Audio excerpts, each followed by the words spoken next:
Okay, so in today's conversation, we're going to be talking about how to maximize value for money from analyst contracts. Um, we're going to be stepping through the different viewpoints of three people, and we're going to be talking about different aspects of the negotiation of analyst contracts. So, just to run through the agenda, and then to run through the speakers who are going to be with me in this discussion, we're going to be looking at the benefits and opportunities of getting more value from contracts. We're going to be looking at why that's not happening. So, what are the obstacles that are currently preventing people from getting the right value for money from their analyst contracts? And we're going to be talking about the options. So, what ways of people have found to move forward. And we're going to be putting those questions to the panelists in the call today, and of course we're also going to be listening to people who are kind of contributing their opinions into this discussion, which is an ongoing one, of course. And then to try to draw the discussion together a little bit, I'm going to be stepping through 6 steps which form the outline of a methodology that you can follow to try to get the best value for money from your own work. And we're going to be asking the speakers to give their top tips and to offer some comments and questions and to interact with the kinds of thoughts and questions that are coming up in this ongoing discussion. Just to introduce the 3 speakers that we have today. Rachel Harnden is head of analyst relations and public relations in EMEA for Progress Software. Before Progress, she has an extremely long and accomplished record working in some of the largest and most dynamic software brands, and also has the experience of working on the consultancy side for Broder worldwide. Bram Weerts is a former Gartner account manager who, for 2 years, worked with technology providers, to use Gartner's words, form of words. So with somebody who has experience from the other side of the table, trying to negotiate renewals and new contracts with organizations like ours, and now works as managing director of Kea Company, which is a business advisory, analyst relations and public relations business headquartered in Amsterdam. I'm Duncan Chapple. I'm the host for the call and one of the contributors. I watched the analyst industry and was an industry analyst, and now I help firms to get more value from analysts, either through analyst relations or through building up their relationships with other influencers, and of course through being better customers. So I'm going to start off the discussion with the first of our questions, which is, what are the benefits and opportunities of getting more value from analyst contracts? So Rachel, I'm going to start off with you. Thanks so much for joining us. What are your thoughts about how we can get more value from analyst contracts? Thanks, Duncan, and for inviting me on today. Thank you. I think some of the key things that you have to look at when looking at the right mix of analyst research and consultancy for an organization is you have to look at the constituents who it will be there to service. One of the things that we've done recently is an internal audit of our stakeholders to see what their expectations are and how they'll be using the research and the consultancy. So I think you have to get a good handle on who all the stakeholders are, and you can use this to I think test some of their built-in maybe preconceptions about the analyst community, and then do some mapping as to what they actually need and where they'll get the value. I think so. I think doing an audit is a good opportunity to sort of try and shake things up a little bit to better map to what the organisation needs. And then I think once you've got a list of all of the actual needs of an organisation and perhaps rank those, you can then use that to go back to them with perhaps more tier 2 organizations or boutiques who might offer those services, but they might not think of, or they may easily dismiss because they don't think they've got the strong brands. So I think, you know, using research internally to try and get a better blend is something that has worked well on our side. And Rachel, that question of kind of blending and analyst branding, that must be a difficult thing in discussions, because I think very often people feel, you know, that they have to use the largest analyst firms, but actually the quality of analysts is maybe fairly consistent, or doesn't differ as much as you would imagine from one firm to another. I think as well, people need re-educating. I think perhaps they may earlier in their career have met with some Gartner analysts, and you know, therefore that's the de facto answer to everything. And so I think sometimes, you know, maybe at an annual, you know, prior to the annual contract negotiations, is to go back and to sort of say what, you know, in what sectors and in what skills some of the analyst houses have to offer, and perhaps which size organisations they service best. You know, if you are targeting SMBs, then perhaps the tier 1 analysts aren't the best fit to really complement what you're trying to deliver to that audience. So I think, you know, a bit of re-education of some of the executive team and some of the stakeholders can derive better value.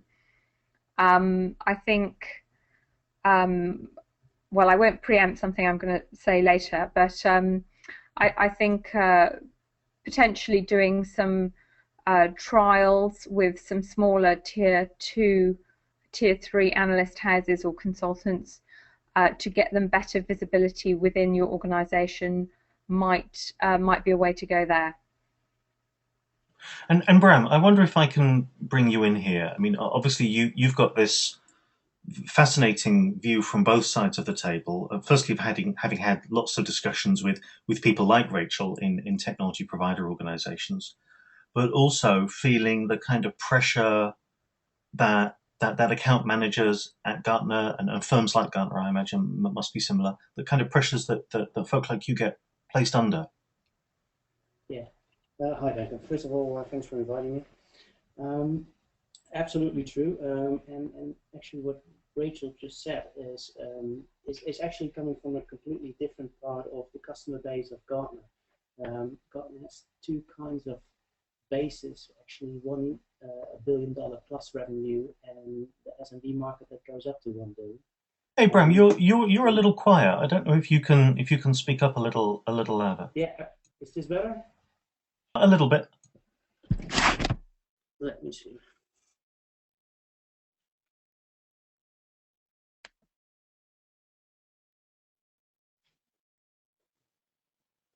I'm sorry to interrupt you like that, but I know it'll be. Do you hear me now, Duncan? Yeah, that's lovely. Thank you so much. My apologies. First of all, again, thanks for having me. As Rachel explained, what kinds of intervention she takes to actually get the value out of the contract.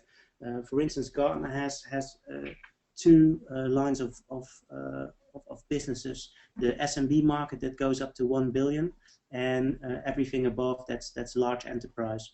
And what I particularly saw is that everybody under 1 billion doesn't really come with these kind of questions, don't really have a sense of how it is that Gartner can help them. It's more like we have serious issues, and we need to make decisions, and we need Gartner. On the other side, if you have the large enterprises, they really come forward with a plan, and anything that really makes it clear on their goals, etc. But again, 65% of the revenue that Gartner gets comes from the SME market. So there's a lot of education, and there's actually nobody that educates the people that actually are 65% responsible for the revenue of companies like Gartner. So what benefits would SMEs have, and what would enterprise clients have? It's all in the communication. People need to make really clear on what it is they expect, and not thinking buying a contract will end your problems, but it actually should give you more pressure to make it happen, because you just invested heavily in Gartner, for instance. So yeah, the real benefit is that can happen is that you are very clear on what it is that you try to achieve. And I don't mean a 2 or 3 year goal, but really cutting it back to quarterly, looking into what it is that you're aiming for, educating your account manager if you are in the SME market, because you don't have a service team up to $1 billion. That's completely your account manager that is accountable, and everything above $1 billion has a complete support organization behind it. And for those people, I would say make sure that you're not only seeing your external account manager, but you see your service team once a quarter face to face, and have a bi-weekly meeting with the objectives, and make very clear that they still are on track for what it is that you guys are aiming for.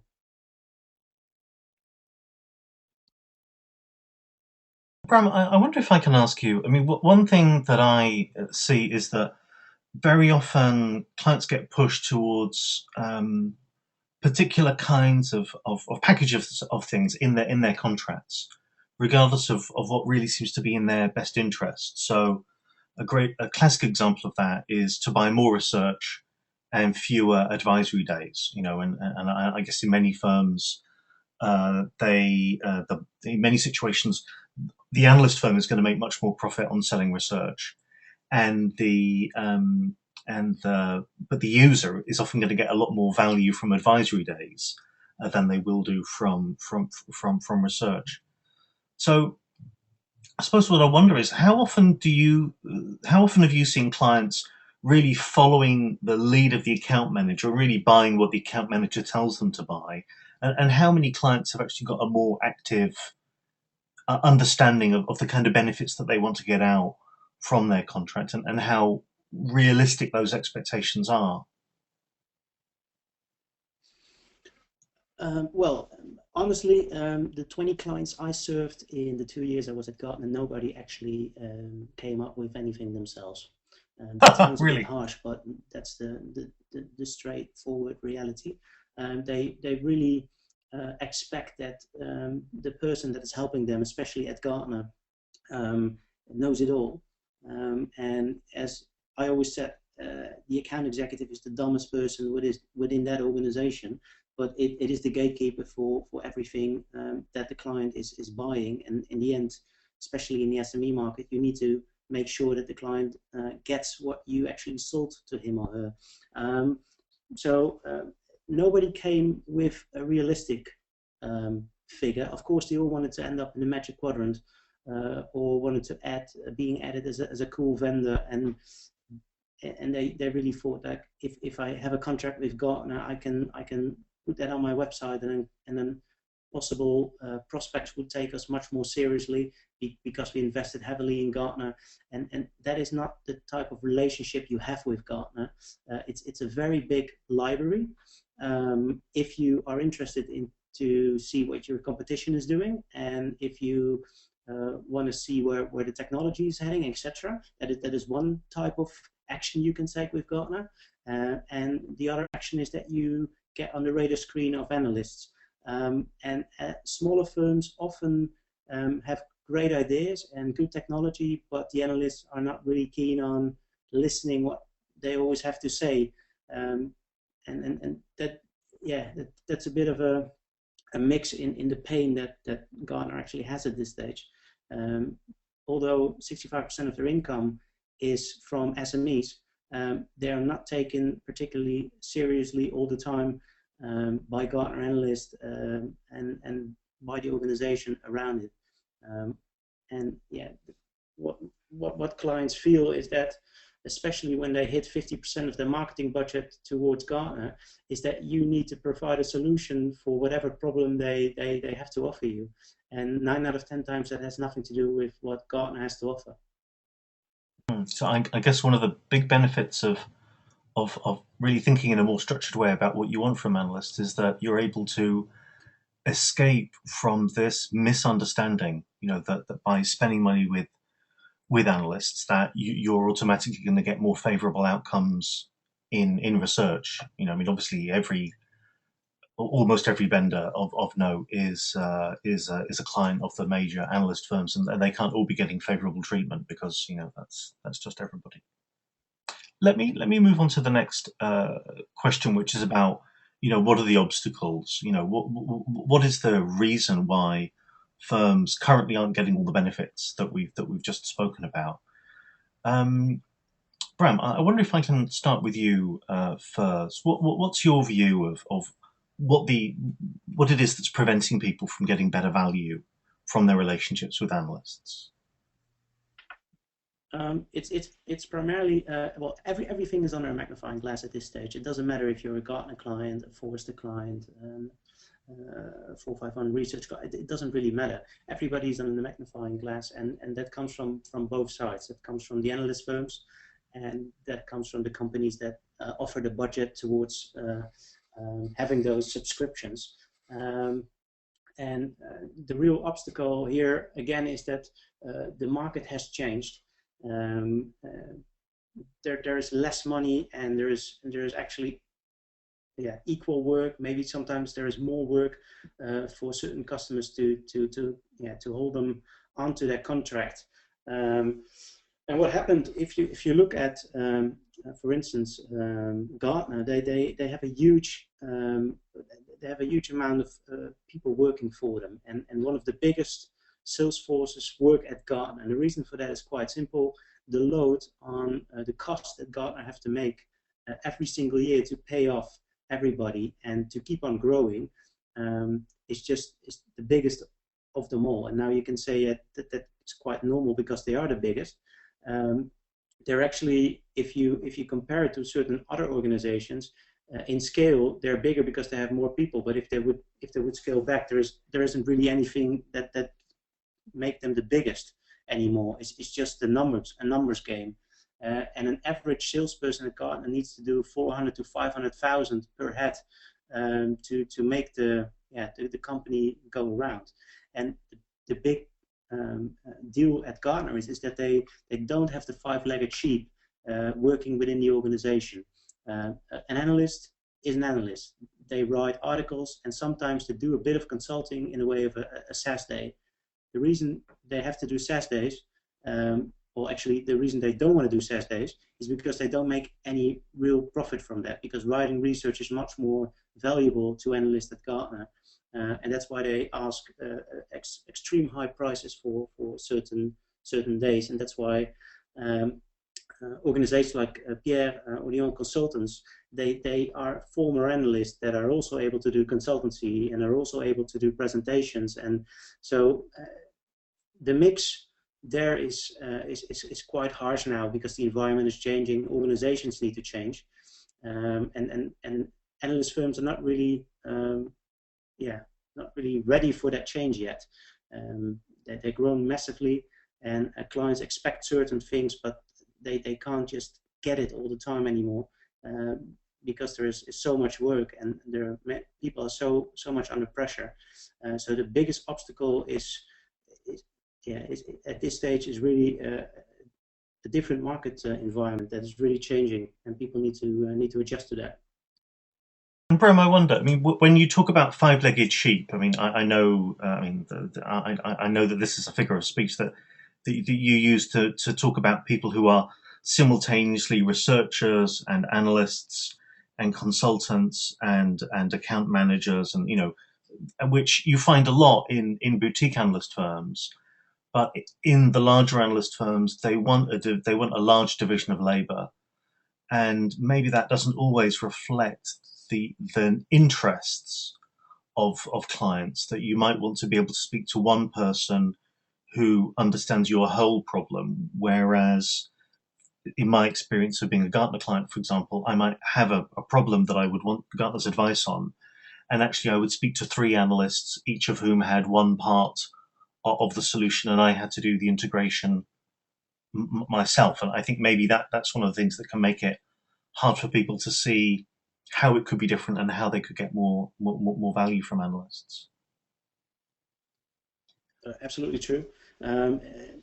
Some Gartner environments have 20 to 25 analysts, and there are only one or two that are actually leading, and the rest is just working under them to get that information to write and help clients. But maybe it's not really their core business.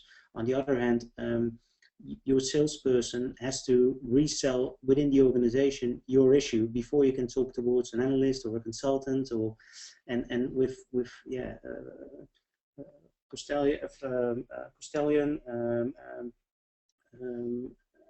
451 Group, Frost and Sullivan, Ovum.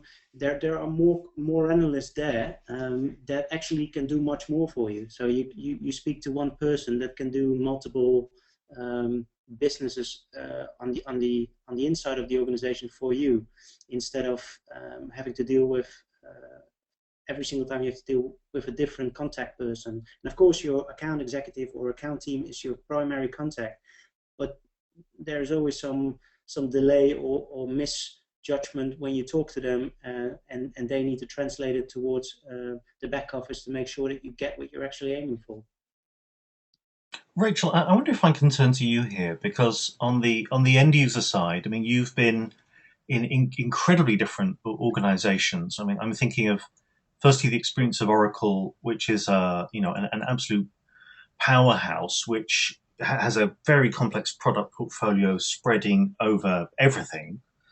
And then at the moment at Progress, you're in an organization which has, really found an incredible sweet spot about platform as a service and cloud technology, and has really, built a very, very deep bridge into that area, and is getting more and more focused as time goes on.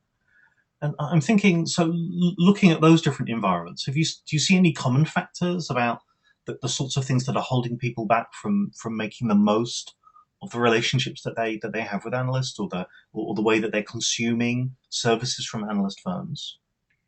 I think probably running across most organizations, to really get true value from these contracts, needs a lot of internal resourcing. So I'm sure everyone on the phone is probably wears many hats or works for many divisions, trying to put forward the best AR program possible. So I think analyst relations is just one part of my job. So I think designing a program where the internal resource can manage it and make sure that you don't sort of look back at it in 6 months and realize that the stakeholders who have the seats have not been utilizing them as they should be, and things like that. So to devise a very simple structured ROI that can be sort of checked in quarterly, and maybe work with your account manager to make sure that that is fulfilled, so that you don't get to the end of the year and look at the usage and be horrified. So I think putting something like that in place to make sure that it's as easy as possible to manage with limited resources. I think one thing that Bram touched upon were market conditions and budgets. I mean, certainly something that's affected our program has been a shift in budget, mainly because the organisation has had substantial changes.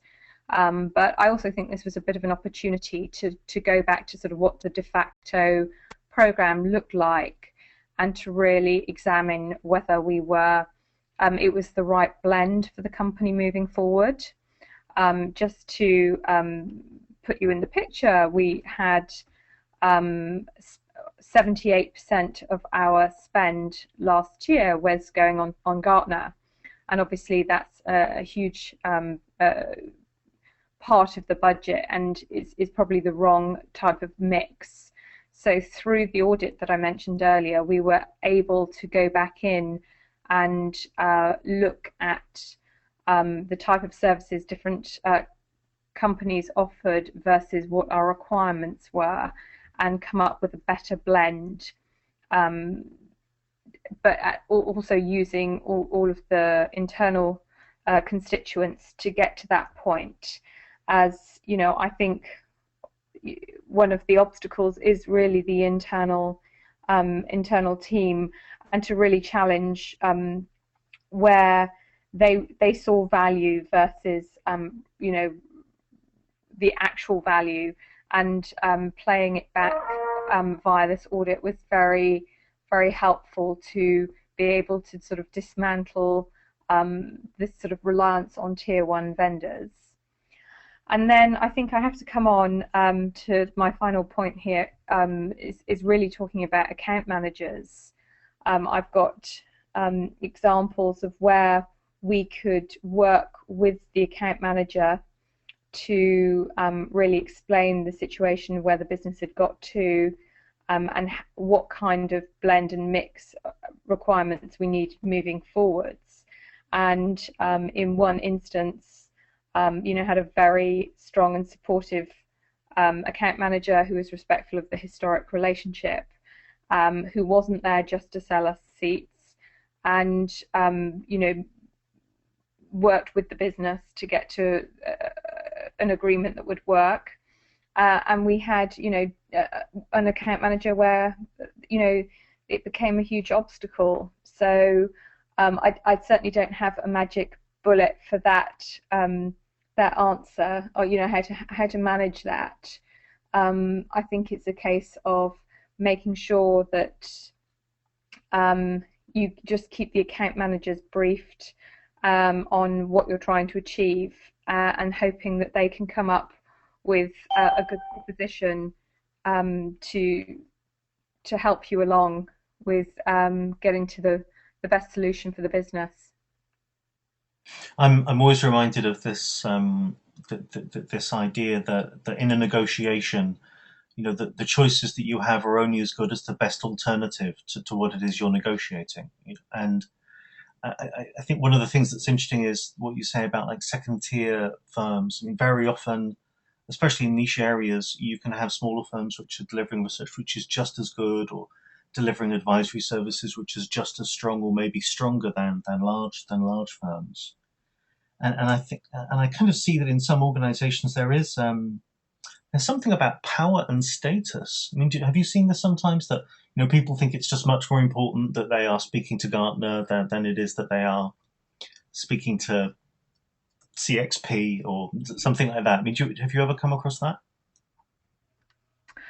I think that it's not so much. You know, I think that comes from where the sales force are encountering conversations, or the partners are bringing up any kind of reports or communication that they've got from the analyst community. So it's what influences the partner or customer base can also be very critical. So and I think that, you know, everyone likes to claim that something was in a Gartner report, and sometimes you scratch the surface and it actually wasn't, and it might have been in something else. But I think it's important to realize what affects the base the most, and you know, to focus on that. I think that's an incredibly important point, because very often vendors are aware of the firms that are easiest for them to deal with as vendors, but they might really be missing out on the firms that are providing insight for their own customers. And I see this especially strongly in continental Europe, where obviously business people are going to very often want to speak to an analyst who can speak French, or speak to an analyst who can speak German, and you know, that can make a huge difference.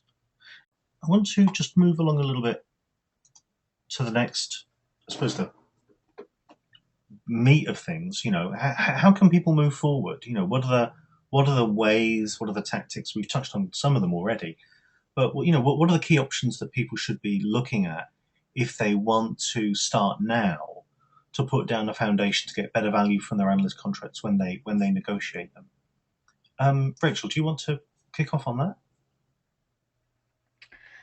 Yeah, I mean, I think one of the key areas is to make sure that you're, right sizing, so that, you're skillfully negotiating with some of the larger players to make sure that you're getting a sort of the right amount of seats to service the organisation, where people won't be sort of going directly to the Gartner rep requesting things and directly, so that you can try and manage the subscription as best as possible. I think it's it can be very tricky particularly on the level of seats. I think making sure that people have seats, say, mapping to their usage. If they only download about 25 reports a year, making sure that they have a seat that fits to that, rather than unlimited usage. Use those kind of those seats very sparingly. I think, as you said, pulling in firms like the 451 group, where they are generally much more accommodating, where they might be willing to give someone in the business an older report as part of the package, as part of the seat, just to get more credibility within the organisation. I think that's the type of relationship we've embraced this year, and we've seen it grow, and are very appreciative of the access that more people in the organisation can have to that organisation. So I would say almost trying out those type of companies, and helping them sell their wares, as it were, internally, to give you a broader base of who you turn to for analyst counsel. So becoming less reliant on the tier ones.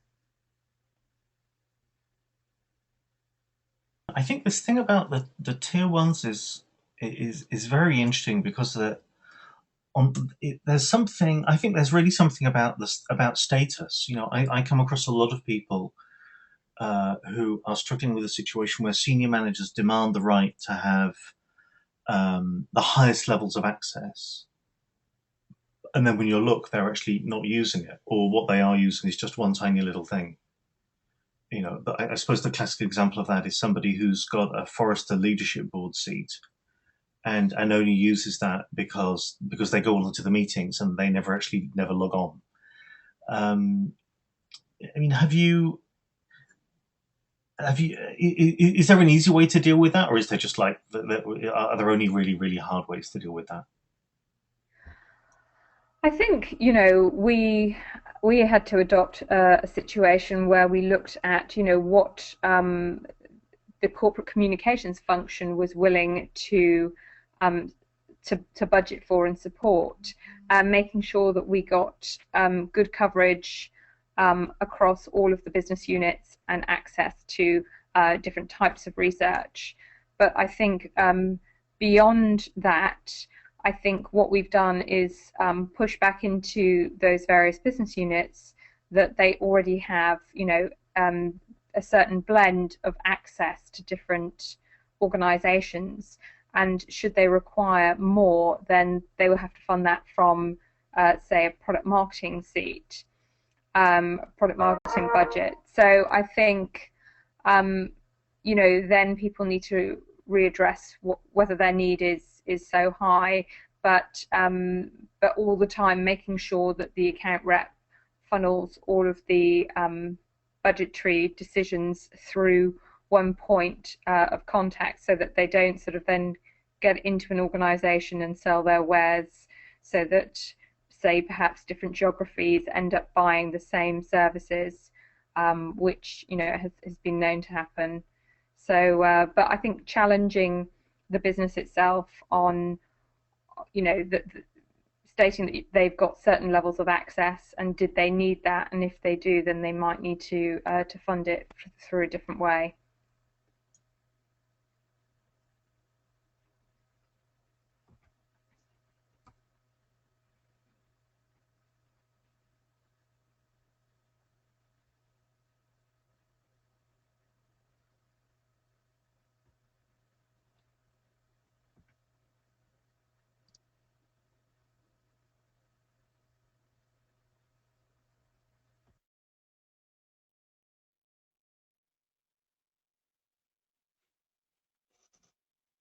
Okay, that was quiet. So I just pick it up from here.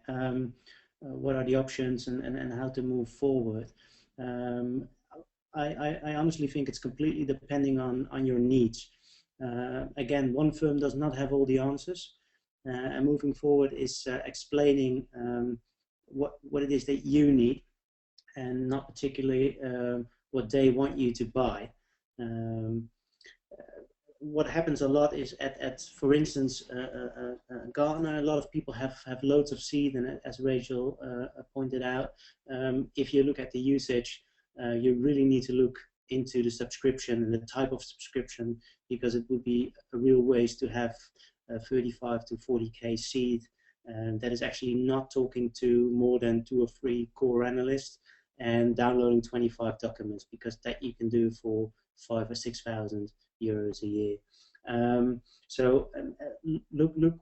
Look really at what it is that you need, and it doesn't only count for Gartner, it counts for Forrester as well, and for all the other firms that offer their services.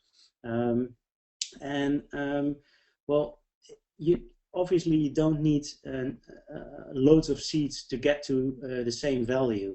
And I know it's a licensed kind of environment, and a person is a seat holder.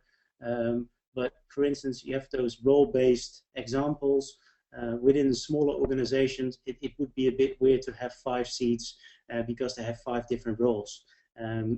So please make sure that your account executive who's representing you with the firm is aware of what it is that your budget is, and yeah, you really make clear that you do want to do business, but you want to share one license with 2 users, for instance, so 4 people can enjoy the same benefits. Of course, this is not something they would agree to immediately, but again, this is all in negotiation, and knowing that there is a lot of pain in the industry at this stage, and you can benefit from the fact that there is a kind of a declining market, especially well, economically. Everybody is aware that it goes a bit, or life's a bit tougher these days, especially for businesses. So you have less budget, but you don't want to cut off the complete contract. So you try to negotiate, wheel a deal a bit with your account executive, send them back towards his home base, and make sure you get almost the same value for less money. If you don't try it, you will always pay premium prices, and I don't want to sound cheap, but it's not always necessary. So the best thing of that is if you can cut off 1/4 of the cost, you can go, for instance, buy a Forrester subscription or Oven subscription, or go to one of the niche boutiques and enjoy talking to the analyst there. Because again, I know we talk a lot about branding and tier 1 branding, but the quality comes from the person you speak to, so the analyst, and he or she has that title because he or she has loads of experience, and some of them work at Gartner and some of them working at a boutique place, but I wouldn't rule them out immediately. Do your homework, make sure that the plans that you have for the year to come is very clear on who will serve you the best. And if you come to the conclusion that Gartner has 1 or 2 analysts you need to talk to all the time, you don't need 5 seats to do that. You can do that with 2 as well. And then you can make sure that you spend more money towards boutique analyst firms that have analysts, maybe they have 5 or 6 analysts you can talk to. And what people often forget is that smaller firms will talk to you much easily because they have the time, and it's their engine that works like that. They're feeding via vendors and talking to end users, and the other way around. And smaller firms have more time for you, and obviously you can expect to become visible much quicker in their research, but also in their face-to-face talks to end users or to vendors if it goes the other way around. So customize your program. Don't only look at the big ones. Want to get, again, the value is at the person you talk to, and that shouldn't be the top 4 only.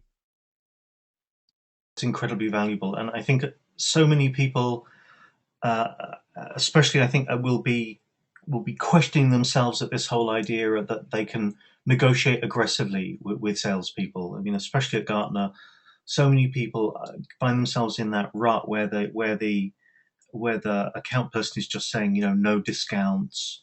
But actually, what you see when you start comparing the experiences of different firms is there is huge discretion. I mean, absolutely unbelievable levels of discretion with account managers about the service level and the kind of norms of service that people experience. In one organization, it's impossible for anybody who isn't a seat holder to even listen to a recording of a call, and in another setting, it's completely possible for a seat holder to sit quietly on a call while their colleagues are there and having a real conversation with an analyst.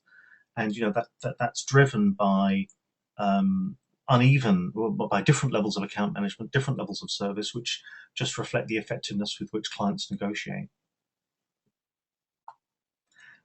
I want to try to push on a little bit and see if we have any questions that we might want to touch on. Before we do that, I just want to step through these 6 steps. And at the bottom of this slide, you can see the post number. So if you follow this, you see not only an even more beautiful picture of this diagram, but also some text about the methodology that we've built up to help people to get the most value out of the contracts that they are negotiating with analysts. And I want to just quickly step through them quickly. I mean, Rachel said a lot about auditing earlier on, but what I often find is that people actually don't know how much they are spending, really. And it's only when you go to the procurement people and pull the invoices together that you work out that what you thought you're spending sometimes is not what you are really spending. And that massively helps your situation. But the other thing is about really understanding the benefits that you want. Very often there might be things that have got financial value, which sound like they're useful, but you'd never use them.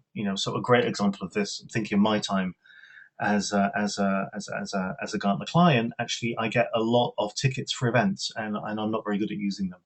And every time it comes round for renewal, they're very happy to give you more tickets because an extra person sitting in a room doesn't really cost them very much extra.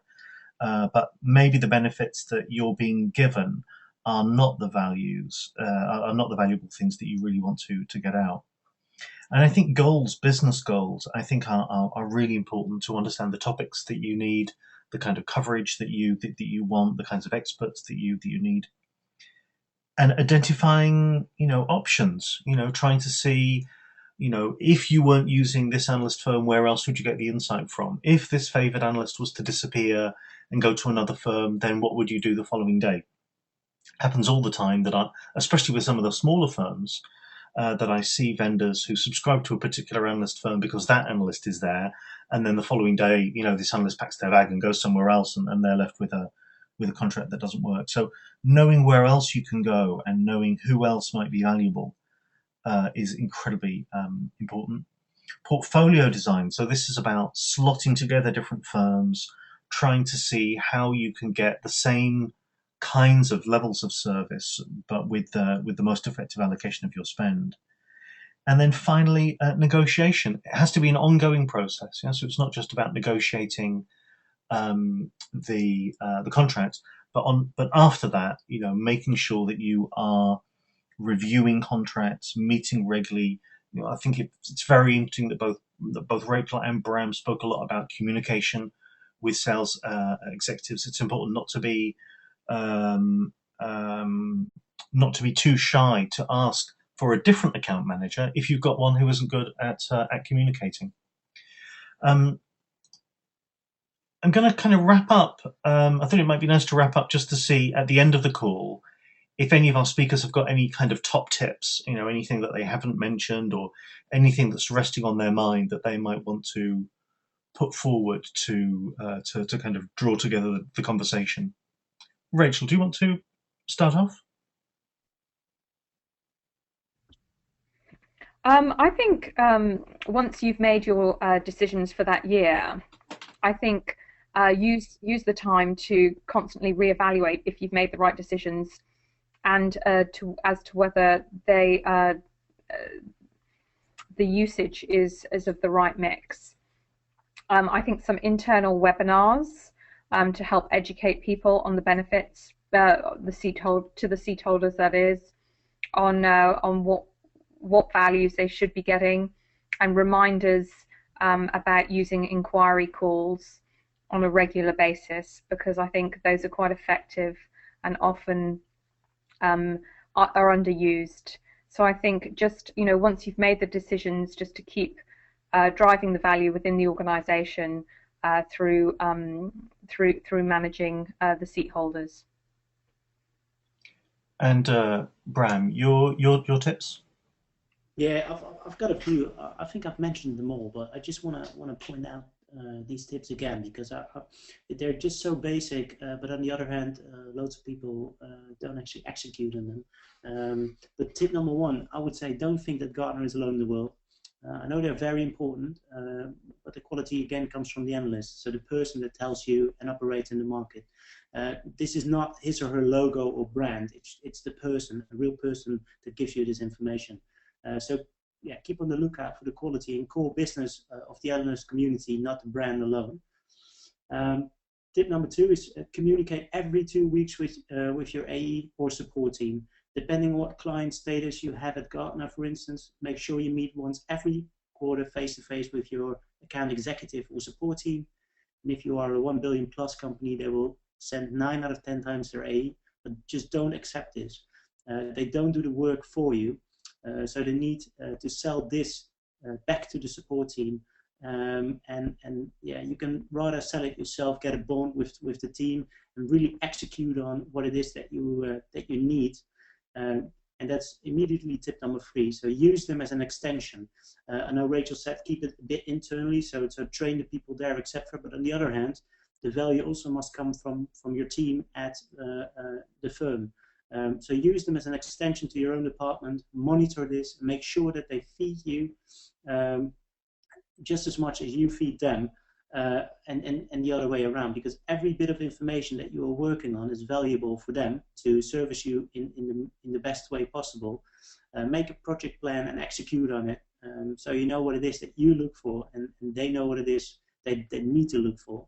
And in the end of the year, you got the account executive coming towards you, and he said, well, you had great value, etc. But it's up to you to decide if you really had that value, because he or she can say to you that you had that value, but you need to, every single time, if you get a report back that you ask for, write down for yourself if this is really something that added value, or that it actually confused you, or that it actually didn't do anything for you. This is quite some work, but in the end, if you have a budget of 50K or a budget of 500K, makes your decision quite easily dealt with, instead of having doubts and thinking, I need to stay here because they're the biggest, they're the best. It doesn't matter that they're the biggest or the best. If they don't deliver value for you at that time, then go 6 months somewhere else and come back if they can show you return on investment.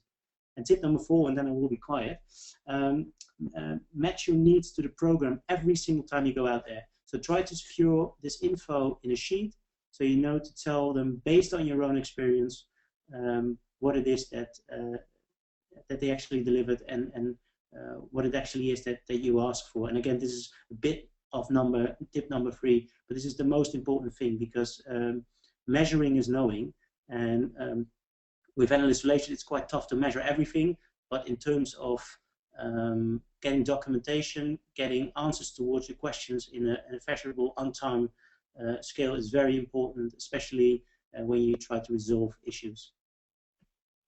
That's fantastic. Thank you, Bram. I've got a few tips that have been on my mind. One is the power of trials, of working with new analyst firms, and taking an experimental period where you work with an analyst firm for a month, or for an inquiry call. Different analyst firms look at trials very differently. Some of them are really anxious and don't like to go anywhere near them, and others are much more welcoming.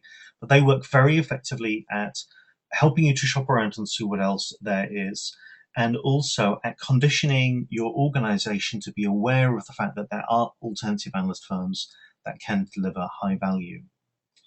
The second idea that I want to give is to make sure that that you're not buying seats that you're not using. So very often, I've got one client that talks about power users. The power users are the ones who've got full access seats. And if you're no longer, like, if you were a power user last year and this year you're not a power user, then you've got less power in the organization. And actually, what I see very often is that some of the most powerful people in organizations are way too busy to really use their seats. And it's important to uncouple them and to look specifically for that phenomenon to get rid of it. And then finally, just on the point about tracking and scoring and giving value and quantifying things, I think it's really important to use regular internal surveys where you're surveying all of the people who are using analyst research in any way or interacting with analyst firms in every way, and do a survey every quarter where you're just capturing information about how effectively the different firms you're working with are delivering value, and then share that information with the analyst firms so that they can see in advance whether they're doing well or whether they're not doing well. Firstly, this helps to flag up to the accounts executive if they should be starting to get a little bit anxious about the commission that they were planning on. But also it helps you to build up an explicit language together with the analyst firm and to shift the position of power where analyst firms start to think of themselves as being suppliers rather than thinking themselves as being feudal landlords that you're paying a tithe to in order to thank them for the pleasure of being in the industry.